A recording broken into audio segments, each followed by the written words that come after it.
I'd like to add more of this idea of 21st century learners in the mobile space. There are a bunch of tools that we've already seen from Sue, and there's some tools that I could show you as well. This is also, for those of you who don't know, using this kind of method of doing this is called like a paper slide, because I'm going to slide the papers. It's a cool thing you can do with your kids, but I'll show you kind of how to use it in a de facto way of actually giving my presentation that way. So we're going to talk about when you're trying to write a paper, the kids are trying to write a paper, or you have to give a presentation, or trying to organize your thoughts and trying to get things together, and your desk kind of looks like this. We've seen that, right? And we've also seen this inside our head. And we've seen this when our students come back and write a paper that doesn't make any sense, that doesn't have a good organization to it, and also has all sorts of things going on with it. Okay? So what students can use is they can use Evernote. What they could do with Evernote is they could take notes, kind of, it's called Evernote, come on. They could save some images, they could create their to-dos, they could look at PDFs, they could download all this stuff from the web and bring it in and keep it in one spot. Not just a folder on a computer somewhere, but everywhere. So they could have it on a computer, they could have it on an iPad, they could have it on their phone. All those places. So if they read something that they're interested in or they think will go well on a paper or a presentation, and they read it at home, they don't have to wait to load it on the school computer. They can go to Evernote and load it up. Let me show you the way it works on an iPad. So on the iPad, you just click the Evernote app, which is a free app. Comes up, and you basically have some notes.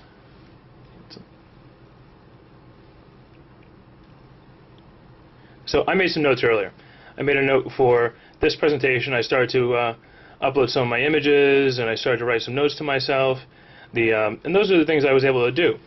The cool thing is, not only did I do it, and actually I did this on my computer, I could see it on my iPad, but also on my phone, I open up Evernote, and also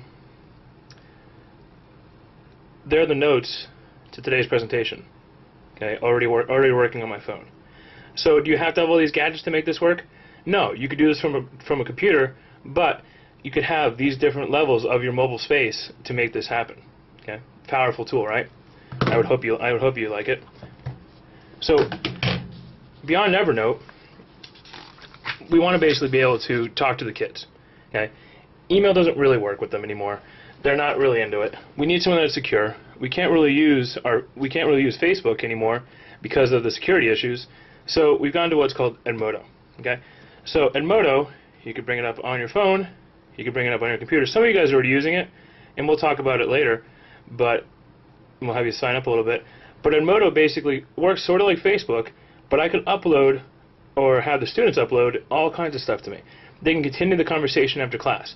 I can monitor what they're doing. I could also be part of, if you look at that, Mache, we can also be part of professional development groups. That you can do professional development online. It's better than sitting in this auditorium for half an hour, right? So, but my students are able to use it by basically, like yesterday, for example, here we go. We have the questions I gave them and some math problems I gave them for our forensics class. They're able to look at this on their phone. Okay? They're also able to look at it on their computer or mobily on an iPad. They can open up Edmodo. Well, after I logged on, but it basically is the same thing. You could look at all the information that's on there. You could look at it on the computer. You could look at it on the phone. So that's another way of using it. And we'll talk more about Edmodo in the future. Okay. So you heard about Twitter. Okay. We got like Ocho Cinco using it, and the president, and all sorts of people are using this. So no matter what you're looking for, you could basically find it on Twitter. What Twitter is basically, it's a microblogging. You're talking about 140 characters. Okay. But there's a worldwide usage of this. The protests in Iran that turned violent, the people were actually saved, and a lot of international attention was brought because of Twitter. Okay, but what we could do is in our classroom we can look at what's going on. If we look at the miners in Chile, okay, or we want to find out what's going on with other teachers and other classrooms, we could look at Twitter and find out what's going on there. We could also use Twitter in our classroom to have a microblogging going on in our classroom. Say you ask a question, and you don't want everyone to respond at once. You don't want people yelling out. And sometimes you miss that one kid in the back who doesn't really ever say anything. You could use Twitter. Okay? Bring up Twitter on your homepage or on your computer, and let them write, and let them write something to you. Okay? They can also do it from their phone. Okay? They could bring up their Twitter. I bring up my Twitter client, and it shows all sorts of stuff that's going on. And I have a Twitter client that just for looking at professional development and developing my personal learning community. And so I could look at all these different teachers who are talking about all sorts of different things. People talking about VoiceThread, people talking about what they did in the class today, how they changed the world, what they're going to do, all sorts of different questions. I could click on links, okay? The link will bring me to other educational information. We're going into professional development stuff here with this particular Twitter user. So all those things you can use with Twitter. It's amazing. So we could do not only in our classroom with our kids, but also for professional development, okay? Who wants to sit here when I could do this here, okay? And you could do this on your own time instead of sitting here, because I know some of you really want to be grading papers now, don't you? It's okay. I'm okay with that. Poll Everywhere. Sue talked a little bit about Poll Everywhere earlier, but Poll Everywhere is great because we can do it with Twitter, we could do it with the web, we could use it for text message.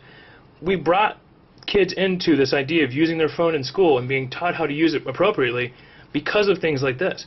Because kids can give their opinion. Kids can answer questions on like a group quiz sort of thing. And they could do it with Poll Anywhere. Okay, so Sue talked about this a little bit earlier. So, you know, take a look at it. And she used it also earlier in the year in some professional development. Okay. Now, this is one thing I'm really psyched about. Even though my slide came out kind of wrong, there's a new app on the iPad for Discovery Education.